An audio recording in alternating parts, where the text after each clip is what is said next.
تو رمضان کے اس مہینے کو توبہ کا مہینہ بنا دو۔ گناہوں میں ہم جتنے لطفت ہیں، گناہوں میں ہم جتنے بوجھل ہیں، مگر ہم کبھی بھی اللہ کی رحمت سے مایوس نہ ہوں۔ رمضان المبارک کا مہینہ آ کر یہ بتلاتا ہے، یہ پیغام دیتا ہے کہ اے اللہ کی نافرمانی کرنے والوں، اے گناہ کا کام کرنے والوں، اے اللہ کی نافرمانی کرنے والوں، آؤ رحمت کا در کھلائے، آؤ بخششوں کا در کھلائے، اپنے آپ کو معاف کرا لو، آؤ توبہ کا در کھلائے، اپنے آپ کو معاف کرا لو۔ اللہ رب العالمین تو خود اعلان کرتا ہے، قُلْ يَا عِبَادِيَ الَّذِينَ أَسْرَفُوا عَلَىٰ أَنفُسِهِمْ لَا تَقْنَطُوا مِن رَحْمَةِ اللَّهِ إِنَّ اللَّهَ يَغْفِرُ الذُّنُوبَ جَمِيعًا إِنَّهُ هُوَ الْغَفُورُ الرَّحِيمُ۔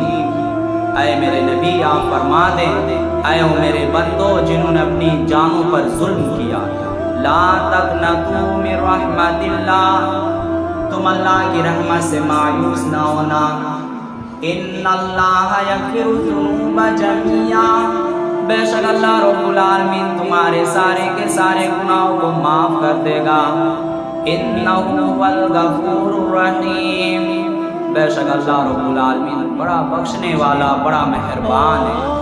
تو بھائیو اللہ کے سامنے رو کے تو دیکھو، اللہ کے سامنے ہاتھ پھیلا کے تو دیکھو، اللہ کے سامنے آنسو بہا کر تو دیکھو، اللہ رب العالمین تمہارے سارے کے سارے گناہوں کو معاف کر دے گا۔ تو رمضان توبہ کا مہینہ ہے، رمضان استغفار کا مہینہ ہے، رمضان اپنے گناہوں کو معاف کروانے کا مہینہ ہے۔ اسی لیے اللہ کے نبی صلی اللہ علیہ وسلم نے بد دعا کی کہ وہ آدمی ہلاک ہو جائے، وہ آدمی برباد ہو جائے جسے رمضان المبارک کا مہینہ جو پائے اور اپنی بخشش نہ کرا سکے، اپنے آپ کو معاف نہ کرا سکے۔ اللہ کے نبی نے بد دعا کی۔